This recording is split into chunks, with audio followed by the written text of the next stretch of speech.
Hello. Hello, everyone.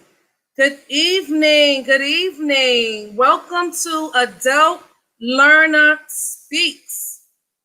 Welcome, welcome, welcome. We are so happy that you have decided to join. If you just, passing by, don't keep passing. Stay with us because we have a treat for you. We're going to have a great conversation that I think you would love to hear. So please, share, tell a friend, call somebody up. We are streaming on YouTube and on Facebook Live. So welcome, welcome, welcome. We have two very special adult learners with us tonight. I call them Rising Eagles because we all are rising. Everybody, if you have a dream and you're working towards that dream, you are a rising Eagles. If you know anything about Eagles, Eagles are leaders.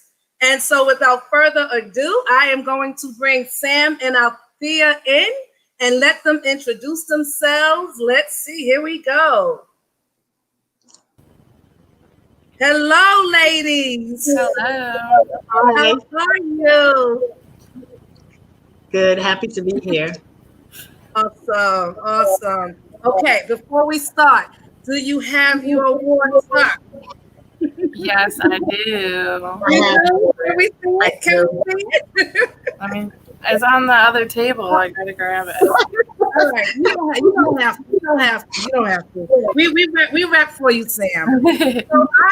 So before we get started, I am going to let you ladies introduce yourselves, of course. So who wants to go first? Althea can start. Okay. I'm Althea Jones-Johnson, and I am a first-year graduate student at Buffalo State College in the Higher Education Student Affairs Administration Master's Degree Program, and I am an Assistant Complex Director at in Residence Life. Hey, thank you. All right, and I am Sam Maniscola. I am also a first-year grad student at University at Buffalo in the same program, Higher Education and Student Affairs Administration. I am a graduate student, graduate assistant, for the Alcohol and Drug Harm Reduction Program, and I'm also a resident assistant. Very nice, very nice. Thank you so much for agreeing to join this evening. I really appreciate it. So before we go further, I'm hearing an echo, and I want to make sure that our viewers can hear. So if you have anything else on the phone, anything, you might want to turn that off, and let's see if we can remove that echo. Are you ladies hearing the echo? I'm not hearing it anymore. I don't hear anything. Okay. Do you hear it, Sam? I hear it, but it's better like when I mute myself. So maybe that's why. Okay. Right. Okay. Maybe we could try that. Maybe we mute when the other person is speaking so that. Okay. All right. So let's get started. So you guys. All right. So you both are graduate students, right? And awesome. I actually met you both when you were working towards your associate's degree. And so it's been a little while now. And we're going to let you share your journey. And you both pretty much went straight through, correct? Okay. So before we share your educational journey, let's talk about the George Floyd Scholarship. Because when I heard about that, I just was like so excited, wanted to know more about it. And, how did you come up with the idea? So the topic says one idea and two push through. So tell the viewers, how did you come up with the idea and all about it? Okay, who wants to go? I'll go. Okay.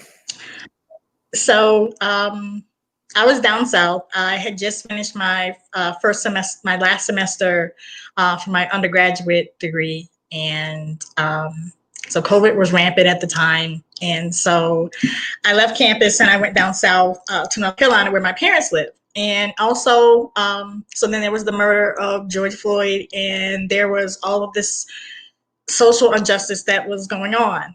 And so for my background and for Sam's background also, we're used to participating when something is going on, when something is not going on.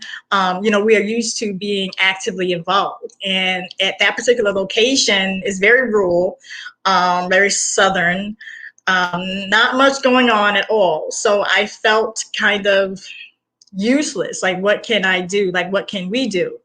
And I heard on the internet, I'm not sure exactly where I heard it at first, but I heard on the internet that it was North Carolina Central University. The president at that university was doing a challenge for all of the other universities.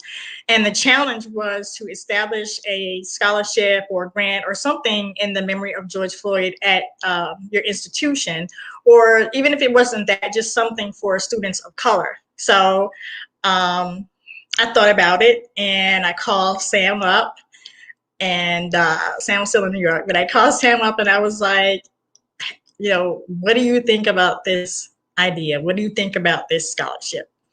And Sam can tell you what she said when I talked to her. Okay.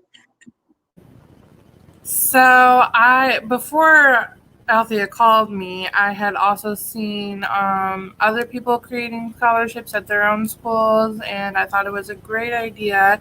And she called me up and said, we should do this. Like, do you think we can? And I thought it was a big goal. I was not sure if we would be able to do it, but I was all for it. I thought it was a great way to promote diversity, equity, and inclusion at a small school like FLCC. We were the vice president and the president of the multicultural organization there, so it really just felt right that we continued that goal. Nice.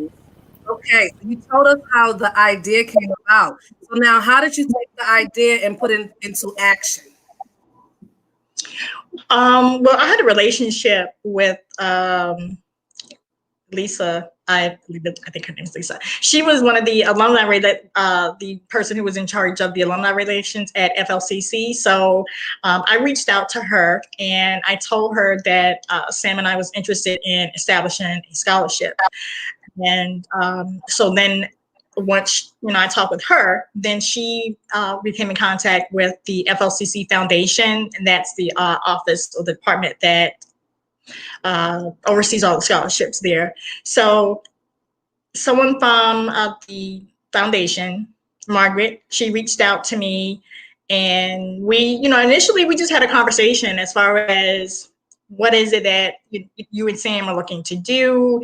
And initially we wanted it to be a scholarship for the Human Services program, because that's the program that Sam and I both graduated from at FLCC.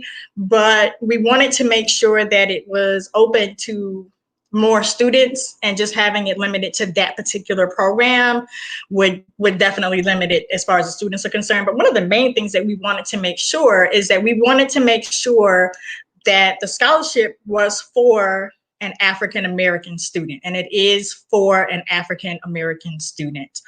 That's something that scholarship, that type of grant, that type of financial assistance did not exist for a student there before this. And we wanted to make sure that this was the purpose of the scholarship. So there's a lot of back and forth. Of course, we had to have a contract because it is an actual legal scholarship. And that's one of the reasons why we wanted to go through the school. Some people ask, why didn't we just do it on our own? And we could have done that, but we wanted to make sure that it was definitely a legitimate scholarship that would be recognized, where we could actually ask for funding for. And the college, not the college, but the foundation, they actually put forth the first $500 because it's a $1,000 scholarship. So the recipient will receive it in the fall and also in the spring. And so the foundation, they actually donated $500 from their, because you have all the scholarships, but then you have just a pool of money also. So they actually donated also, and others donated. And so we were able to actually get the scholarship off the ground. And there was I have a recipient. There's been one recipient already who received the scholarship? There has been one recipient, and that is awesome. But yeah, okay, but that is awesome. So this is something that recipients will receive every year at the college moving forward? Yes. That is so nice. That is awesome. Great job, ladies. So I want to definitely tell us how to, if anyone is interested in donating money towards a scholarship, tell us how they could do that, and I'll add that here at the bottom of the screen. So you can give for the scholarship directly on the school's website. So you could go to give.flcc.edu. And once you get to that landing page, there's a drop-down menu where it says donate. You just click on donate, and there's a drop-down menu, and there are several scholarships. I'll say that again.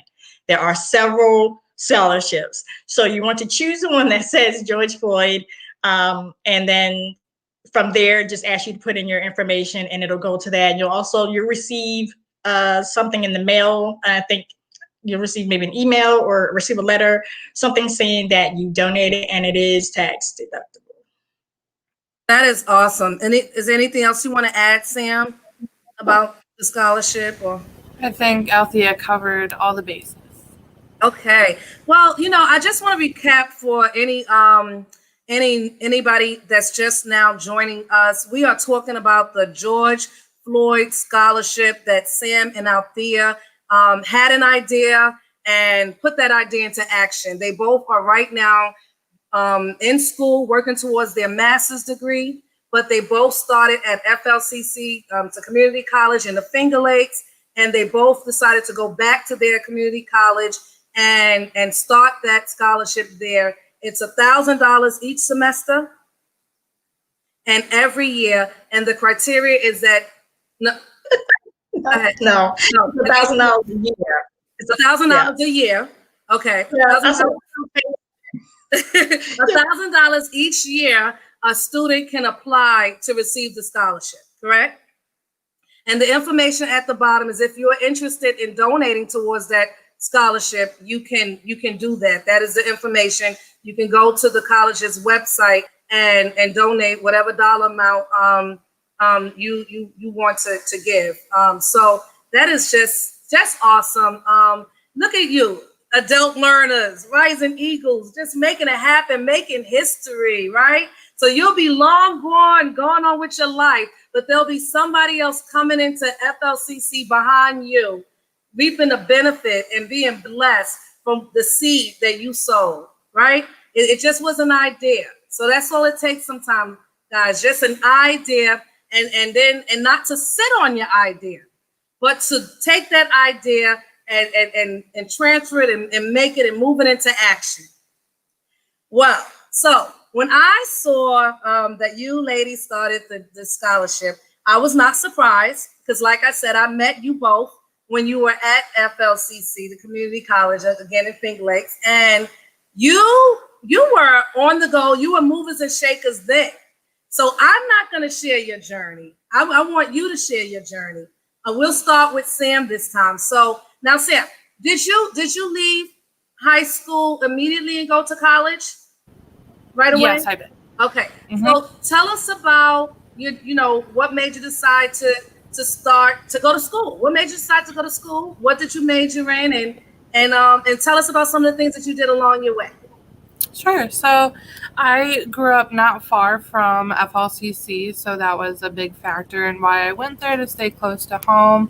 And I decided to go straight through just because my older sister, she took a gap year, or it started out as a gap year, and then it turned out to be longer, which is not a big deal, but I knew that I just wanted to go straight through and to get my degree. So I started out studying human services. I was interested in social work, and along the way, I got involved in Alana, which is the multicultural organization. I started off as just a member and worked my way up to vice president in my last semester, and it just became my life. I loved doing that kind of work, especially because I grew up in a town that didn't have much diversity, and I was learning so much being a part of Alana and learning from Althea and and being able to put on so many great events, speak at these events. And so that got me more interested in the work of diversity, equity, and inclusion. So when I transferred to UB, I went into sociology because I wasn't quite sure if I still wanted to go down the social work route.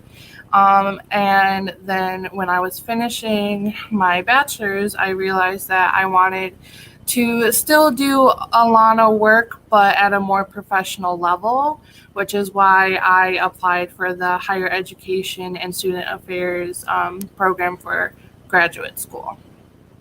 Nice. Thank you so much. Thank you so much. Wow. You've done a lot and still doing a lot. And you went straight through. No stops, no gaps. Yes. Wow. Awesome, awesome, awesome. All right. Miss Althea, tell us about your journey. Well, I first went to college out of high school, which was a long time ago. And but I didn't complete my degree at the time. And so fast forward, I was living in New York City. I lived in New York City for maybe, I don't know, 20 something years or so, whatever. And I was laid off from the job that I had for about, I'll say maybe about 8 to 10 years. And at that particular time, I was able to find me another job, but it was an entry-level job. It wasn't like something that I knew that I wanted to continue doing. So I moved to the Finger Lakes, Canandaigua. So I moved to Canandaigua, and I was trying to figure out what was I going to do while I was there. There wasn't a lot of jobs there, so there was this community college. So I was like, okay, I never finished my college degree, so I'll go to school. So initially, it was just I'll get this associate's degree, and that's it. I didn't really have any plans on what it was that I was going to do next. And when I got to FLCC, I found myself being involved in all these different types of organizations. So I was involved in Alana. And the way that I got involved in Yolonda was through Lester, who was the last guest that you had on the show. And I remember it was around the time and there was Yolonda was having like their first Black History program. And I remember seeing Lester, and Lester, being Lester, was like, sis, we having this program this week and we want you to come through. So I came through, and I was very excited to see the work that was going on in Alana, and I became involved in Alana. And then when Lester left, I continued, with Alana, and I ended up becoming the president of Alana, and also of participating in different organizations like student organizations, student government, things of that nature. I also was in the Human Services program, and I met Sam. Sam and I met in Alana together, and we quickly became friends. And I also wasn't really sure. I was in Human Services, but I wasn't sure if I wanted to go into social work or not. And so one semester, I think Alana was supposed to have a forum at school that didn't happen. And so the start of every school year, they have something called FLCC Days, which is sort of like a development program or development services for the faculty and staff at the beginning of the semester. And so the president at the time, well, still the current president, Dr. Robert Nye, he said that he was going to give Alana a platform, that he would give Alana some of his speaking time since we didn't get to have that forum. And so we were trying to figure out what it was that we were going to talk about. Now, we could have talked about what Alana was or what Alana could do, but we had been doing that throughout the semester all the while. So, we really wanted to bring to light some of the concerns or challenges that were going on at school. So we decided to do a presentation on microaggressions in higher education. And so that turned out to be a really, really great presentation. It seemed to be really receptive. People were really, reaching out to us later afterwards and asking us what could they do or how could they learn more. So that was very successful. And I can remember many people, telling me, oh, well, you should think about going into communication. You guys, you presented that really well, and you were able to relay that information really well. And communication is actually one of the majors that I considered, because I was considering human services and communication. So when I went to UB, that's what I decided to major in. I decided to major in communication. And I think that was great for me, because I feel that in me wanting to be a helper and me wanting to be able to assist students, I feel that communication or being able to understand students is one of the big keys to being able to help students. So that's another reason why I went into communication. But I was still really interested in helping students. And so at the time, I was part of RHA, which is the Residential Housing Association. And our advisor, he was talking to me and he was like, hey, I think you'd be really good in higher ed. And at first I was just like, okay, whatever. And then, and he was in the same position that I'm in now. And then he told me about this program that gave you a higher education mentor. And I was in the program. Sam was in that same program. And that's how I was able to get more information as far as higher education is concerned. And then I found myself applying to grad school for higher education. And now I'm at Buffalo State. So you both went straight to UB, and now you're at Buff State. And Sam, you're still at UB? Yes, I am. Okay. Wow. So that was a lot. And I remember. So you also did a keynote entitled "Microaggressions." Is that correct, Althea?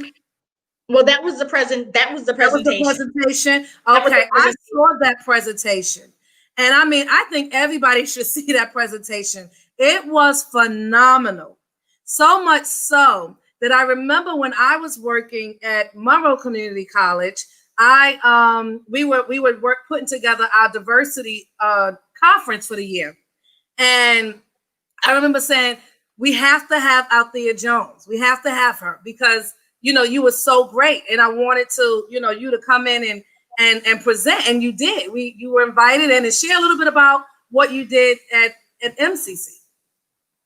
Okay. Well, the day that you called me, that was the day that I moved into UB, into my apartment at UB. So that was my first time being at UB. And I was really excited when I received the call. It was preparing for MCC was very different than preparing for at FLCC. Only because, and I think that's a good experience because it helped me to be able to grow as a person. At FLCC, the reason I say that it was different is because I had a good amount of, I wouldn't say hand holding, but I had a lot of support. And not saying that I didn't have the support at MCC, but this was basically really professional. Where, I had to, step up my game and make sure that, I was presenting. And so I was trying to figure out what it was that I was going to present on at MCC. I couldn't present on the same thing at FLCC because, again, at FLCC, it was particularly tailored to that particular institution. So I had to decide what I was going to talk about. And what I ended up talking about was impostor syndrome.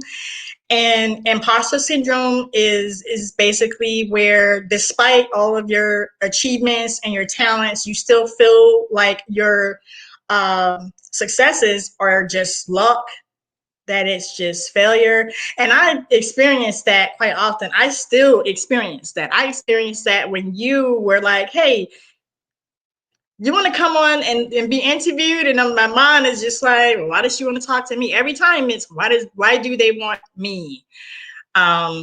and that is imposter syndrome. And so that's what I talked about, and it was helpful talking about it. Talking about it is helpful. So that's what my presentation was on there. Let me stop you for a second. I'm so happy that you brought that up, because I'm sure that, you know, there's probably someone listening right now, if not now, in the future, that have felt imposter syndrome, right? It's you know, like, why me? Why is she calling me? You know, what did I do to deserve this? Oh, I can't do it, you know. But why not you is what I say, right? Why not you? You know, even, you know, I mean, we all do it, right? At some point in our lives. But we have to, you know, just understand that, yes, you can do it. And I'm so happy you said yes, because I've seen you in action. I've seen both of you in action. And so I know. But I'm happy you brought that up, because I hope that somebody is listening to you right now and they can say, you know what? I can do it too. Whatever it is that you're dreaming about, whatever goals you have, you can do it. You are not an imposter. You do belong. So that is awesome. Thank you for bringing that up. So let's go back. Let's go back. So we went back to starting, you know, at the associate's degree level and moving on. But let's go back even further. And when I say further, I mean when we were young, little people. Like, was college ever a thought in your mind when you were little people? Did you know, like, when you were 4 or 5 years old, I'm gonna go to college one day? Tell me about, you know, what was school like for you? Did you like doing homework? Let's start with you, Sam. Oh, I loved school when I was in like elementary school. And then in middle school, I started to battle with some mental illness, and it's still a struggle to this day. So I was not the best student in middle school and high school. I did not think that college was a possibility for me. I didn't think I was kind of like, if I couldn't do it in high school, I definitely won't be able to do it in college. So it took a lot of I went to therapy, talked with my school counselor about my options, and it definitely, towards the end of senior year, I realized this was something that I could do and that I was going to do. I'm a first generation student as well. So it took a lot of pushing and pushing through to get to that new journey, but I made it, and I am very happy that I got to where I am today. Well, good for you, Sam. I'm so happy that you made the decision, because you've been impacting lives since you started this journey. And you brought up another good you know, issue that people have, or challenge, I should say, that people face, and it's mental illness, and sometimes that we don't want to talk about, right? But you are our living witness that it is possible to go to school despite whatever challenge we have. You know, we can still do it. And so thank you for bringing that up, and congratulations to you for taking those steps and continuing to take those steps. Awesome. Thank you. All right, Althea. I always loved school. I think, especially, I'm surprised that I actually didn't go into, let's say, like English, be like an English major, because I really love like reading and writing and things like that. But I didn't go that route. I don't know if I ever really thought about college the younger years, but I know that once I was in high school, that I did think about college.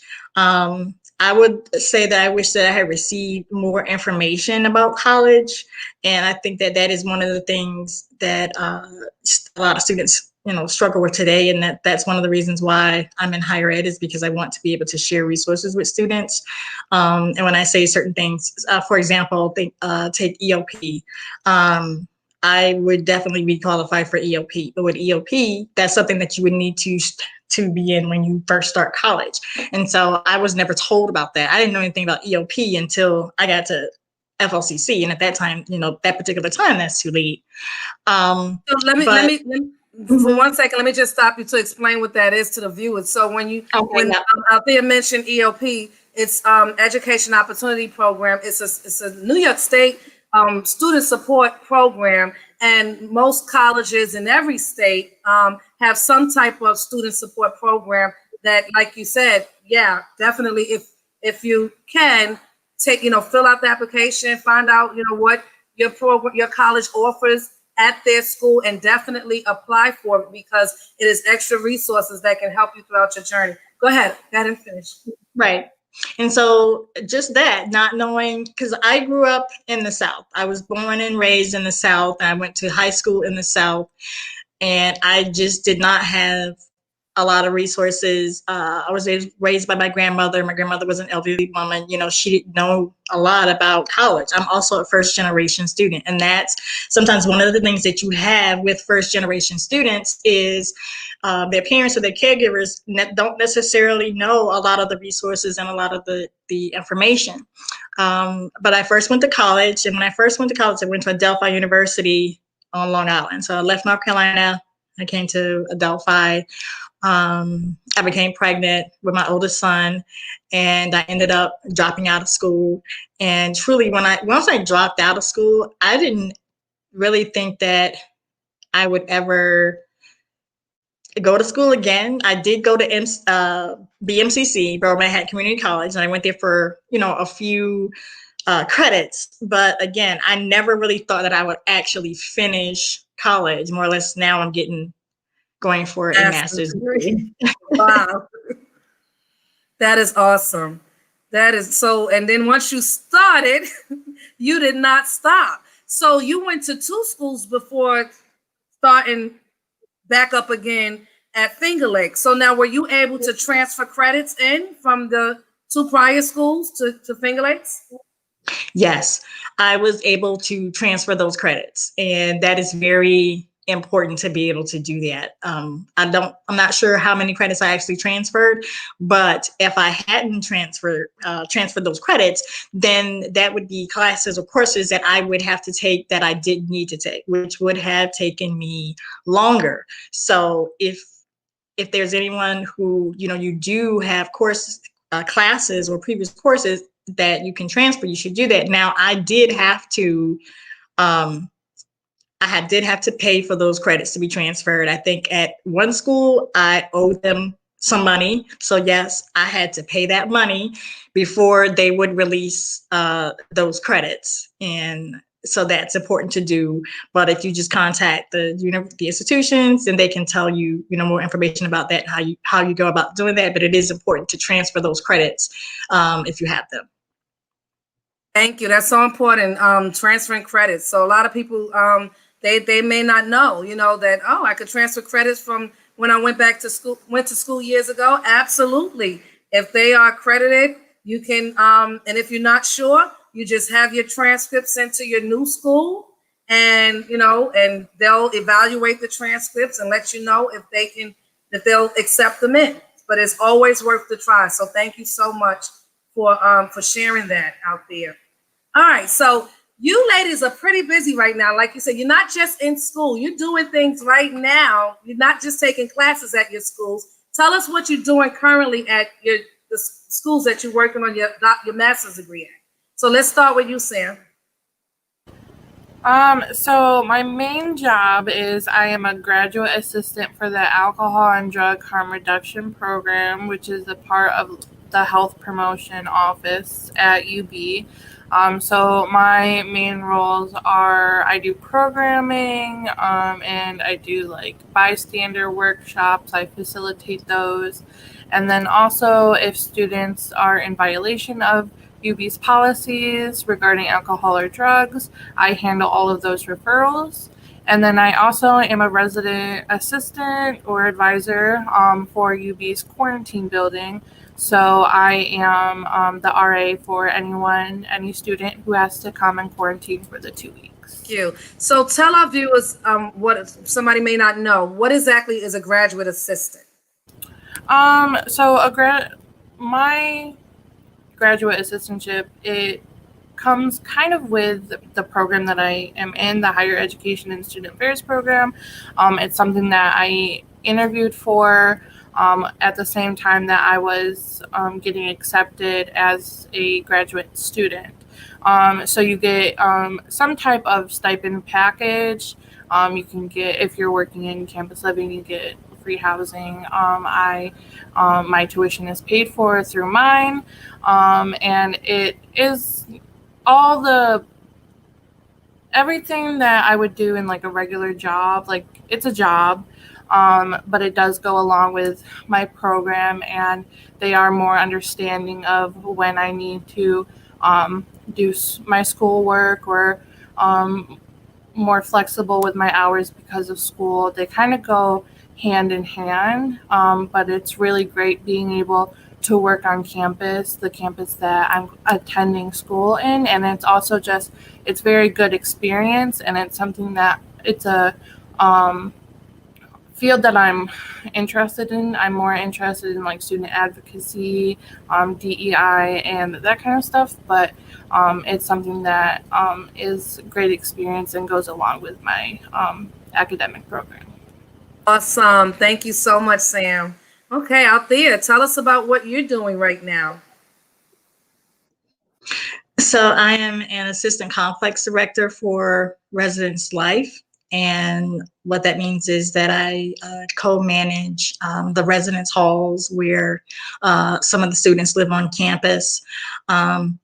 This is also an assistantship, like Sam. So I also had to interview for this particular position once I was accepted into Buffalo State's higher education program. So the position, it goes hand in hand with the program.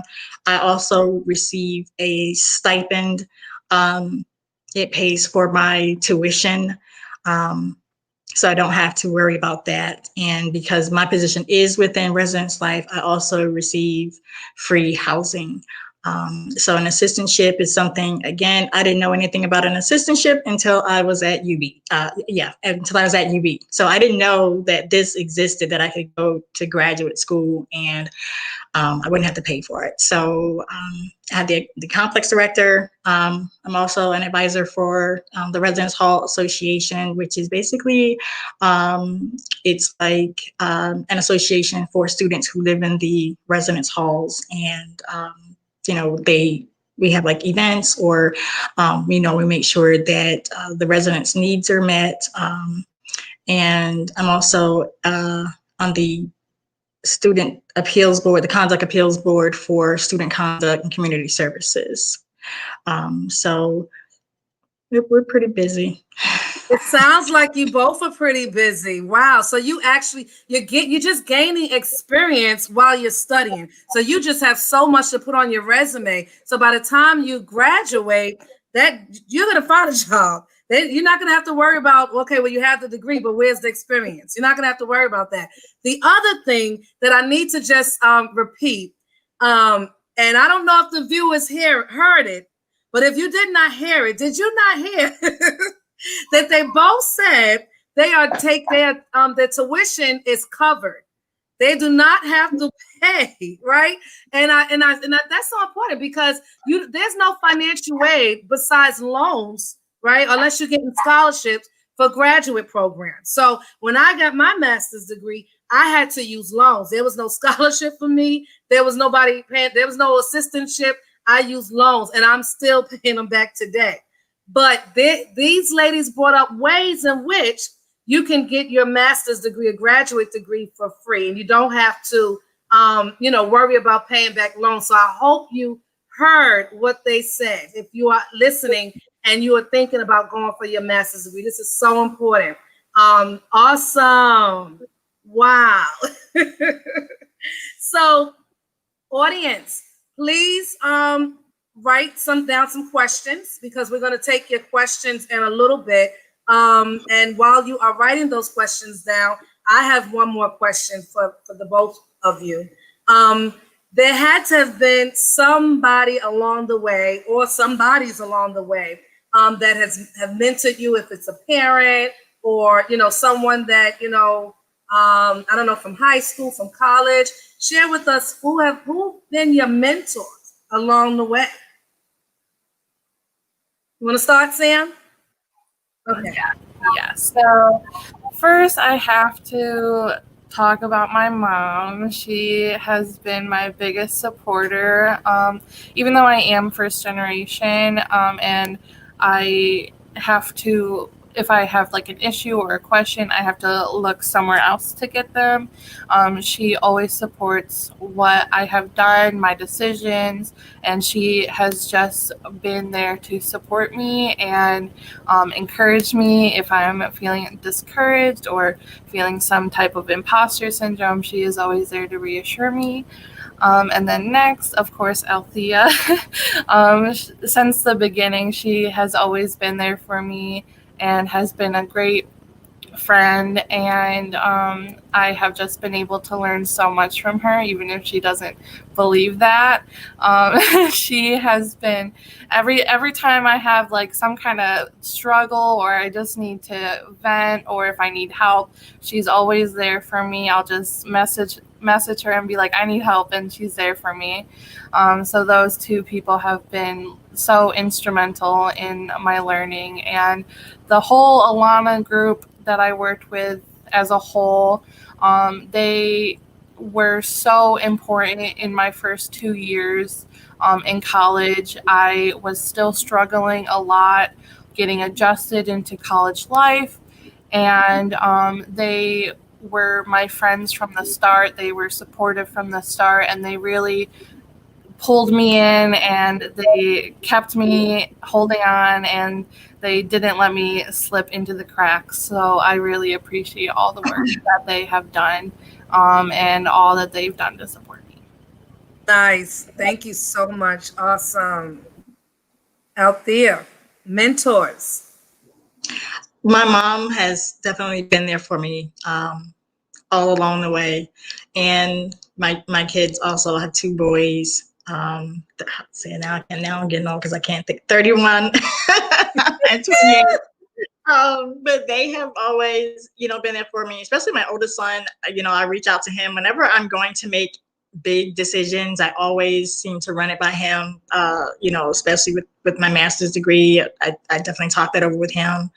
Also Sam, same thing. I'm feeling kind of a withdrawal, I guess, because we have been used to being able to see each other, and now, not because of us being at different schools, but because of the pandemic. We don't run into each other. We were used to running into each other or making a lunch date or whatever with each other, but definitely the same. I feel the same. Sam has always been there, been a very strong friend for me. At FLCC, my safe haven was always what I like to call the 3rd floor, which is like student services is where placement testing, accessibility services, tutoring. I was always able to go up there and vent or get information, and it has been a really, really big part of me being able to be successful and wanted to go into higher ed. Nice. Thank you so much, ladies. So it looked like we have some questions. What's something you find as a struggle in college? That is from Brianna Rivera. Thank you so much, Brianna, for the question. Some of the things you struggle with. Well, I'll go first. So right now, some of the things that I struggle with right this moment is not being able to have those connections that I'm used to having. And that is definitely because of COVID. I'm used to being able to walk around to different departments and just chat with people or just network and things like that.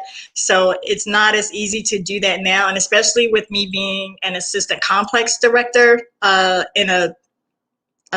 without COVID, this would be me being involved with students, being, building relationships, interpersonal relationships with students. And I'm not able to do that normally because of COVID. So that's one of the things that is challenging for me, because I'm having to find ways to connect with students, ways to connect with peers, with coworkers, with others. So that's something that is difficult for me. Very challenging. Thanks for sharing. Thank you. Sam? All right. And for me, just to touch back on being a first-gen student, I feel like that's where I faced a lot of my struggles, because I really did not have much information going into college, and I didn't really have a very accessible resource to find out those questions. So it was kind of like finding my way in the dark a little bit in regards to registering for classes, financial aid. Like FAFSA is still very confusing to me, and I'm only using it for loans now. So just finding those resources and finding the place to do it. FLCC was great because they have the one stop where you can just go for all your information, and everyone that works in financial aid at UB and at FLCC and all those kinds of offices, they've always been very helpful, and they want to help and they want to see you succeed. But it's just figuring out the right questions to ask and figuring out who you need to go to. Those have always been the biggest struggles for me. Thank you so much. I just wanted to add something also. Especially as far as the financial part and being a first generation student. So when I went to college the first time, I went to Adelphi University, I took out loans. And let me tell you, I have paid back $15,000 for education that I did not get. So I became in default of those loans. Default meaning I didn't pay them. I was young. They were sending me letters, sending me information. I didn't pay them. There was nobody really telling me you need to pay those people or contact those people, and as a result of that, the loan became in default, and I ended up owing back, and it drew all this interest, and I ended up owing like $15,000 for a degree that I did not have. So I had to do that first. And the way that happened is money coming out of my paycheck. So I tell students and stuff all the time now, if for whatever reason, if you have to stop going to school, make sure you contact financial aid, or make sure you contact the loaners. Make sure you contact them, work something out. If you can't pay them, don't just ignore it, because that's just going to come back to, which is what I did at that time. It's just going to come back to bite you. So, thank you. You guys, you're just giving all the nuggets. So if we have some listeners who thinking about going to school, you're getting all the nuggets tonight. So that's a good one. So you brought up the loans, and you brought up default, because I've met so many people, right, who owe colleges money and in default. And when you in default, you won't be approved for financial aid until you set up some type of payment plan. And there's probably like a 6-month waiting period. And that may look a little different now that, we're in this COVID, this pandemic. I don't know. You'd have to check with the loan department. But typically in normal times, you have to wait at least 6 months of paying consecutive payments on time before you can get out of default and get some type of, financial aid to start school. So that is so important. And, I say to people, don't take out no more loans than you need to, because you will pay them back. You will have to pay them back. And, so here's the thing. You don't want to graduate and all excited about your salary and half of it have to go to loans. So that's kind of how I look at it. And again, I'm still paying loans, right? All these years later. So I get it, and I know somebody else that's listening gets it too. So let's see. There's some more questions here. Let's see. Can we receive this service even with a full-time job? Do you have to attend full-time? I think they're talking about you being, let's see. What are we talking about here? I think that was about the assistantship. Okay. wants to answer that one? So both of our assistantships are technically 20 hours a week. We are both full-time students, but I believe you only have to be a part-time student to have an assistantship. I am not too sure about like what other schools offer, but they should all offer assistantships that you can apply and interview for. I know someone in my program does work a full-time job and does her assistantship and is a full-time student. So it just depends on the school, though. Good. Thank you. Thank you for that answer. Yeah. I think it definitely does depend on the school, but it's also if you're going to school full time, keep this in mind. You're going to school full time and you're doing a 20-hour assistantship, and then you have a full-time job outside of that. That's a lot. It's a lot. So you want to make sure Right. you maintain your grades or just maintain your sanity, right? So it's a lot to juggle. Right. So you got to kind of weigh your options. Let's see. Is that program that Althea spoke about across the board at all universities? Okay. So again, Althea, you can answer. I think we just answered that, but you want to elaborate? Assistantship, yeah. It depends on the institutions, and it also depends on the programs. So every program may not necessarily have an assistantship. Some programs have scholarships, which is basically just like, they'll donate money, whether it's a full scholarship or like all the money for your tuition or some money for your tuition.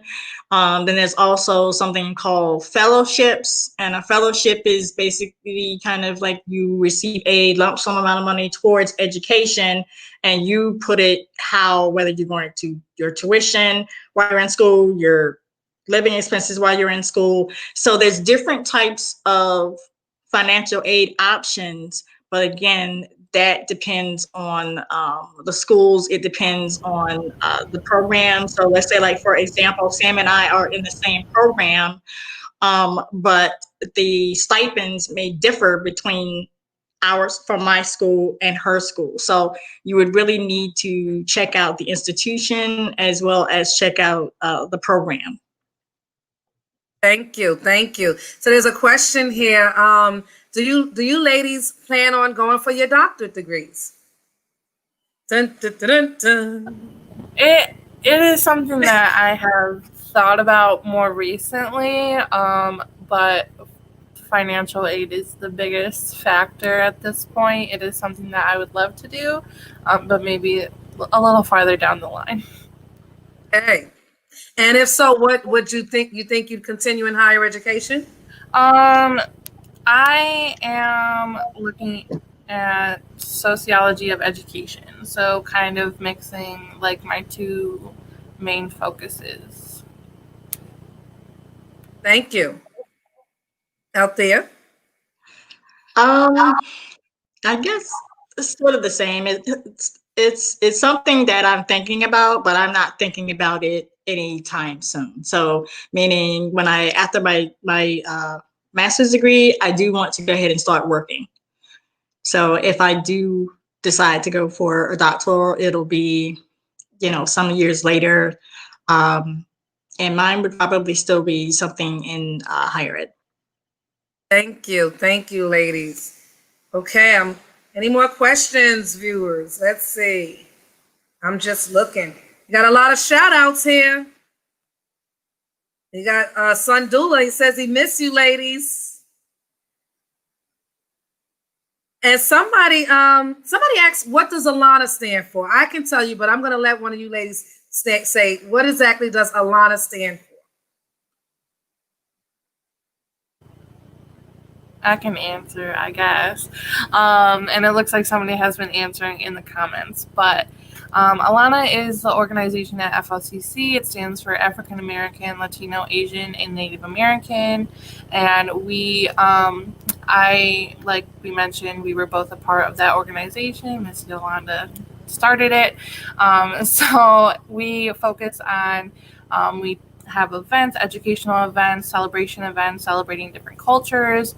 And we're also just the place to go if you're having issues, if you need help, we're kind of like a good resource to have at the school if you're feeling like you are feeling some sort of racial bias or discrimination. We're kind of the connect to other resources on campus. Thank you so much. And if you don't have an Alana at your school, and so many schools do, that is something that you can look to maybe starting up. In addition to starting an Alana program at your school, you also, just like these two ladies did, you if you're interested in starting a George Floyd Memorial Scholarship at your school or another scholarship, it's something that, you can have a conversation with your foundation? Who exactly did you go to? You mentioned. It's called the FLCC Foundation. Okay. That's what it's called at FLCC, but at any other institutions, it may be called something else, but it's basically the department that's in charge of scholarships and fundraising. Thank you. So find out exactly what department, or if your school have a foundation that does the scholarships, find out exactly, what the steps are to take to move forward with starting a scholarship. You can do it too. These are, making moves, making history. You can do it. And, I just believe that you can go to school, you can step on campus, you can do your work and you can leave, or you can go to school, you can step on campus or step into the virtual world today, and you can get involved. And it really makes a difference in your educational journey, right? Because you're learning as you go. Again, you building your resume and you enjoying it at the same time. Would you agree, ladies? I'm definitely enjoying myself. Even during COVID, I'm still enjoying myself. It's really important to try to make those connections and network, even if we have to do it virtually. That's very important that you be able to do. That's particularly my advice for a lot of students or just people in general, to just be able to make those connections. But I'm still enjoying myself. Althea, because our topic is adult learners, right? Speaking. There may be an adult learner listening that is saying, "Okay, that sounds good, but I don't want to go back to school. I'm too old. I have too many kids. I just can't do it. My brain is not functioning anymore." Right? I know for me, it's been 18 years since I've been out of school, and I just finished my first class. And, and I did it. And I know I was thinking about some of those things. So out there, what can you say to that person that's thinking those things? You have any advice? Well, I would say the first thing is to just get out there and do it. Just the first step is, looking online and finding that program, or looking in that brochure and finding that program and applying. That's the very first step. The very first step is applying, because once you apply and you are accepted, I think then you will be just so happy and just so excited that you will want to continue on with that. But I would definitely say finding students that you connect with, and the students. And when I say finding students that you connect with, it may not necessarily be someone who is your age. When I was in FLCC, when I was in UB, most of my peers were not my age. But I was still able to connect with them because I had to do projects with them. I had to do homework with them. So I couldn't just say, okay, these students are not my age. But just finding individuals that you are able to connect with, and also just realizing that you are able to learn from, you're able to learn something. Just make sure that you don't go in with the attitude that because you are older, what can I possibly learn from these young people? Because I have found that I have learned a lot from these young folks.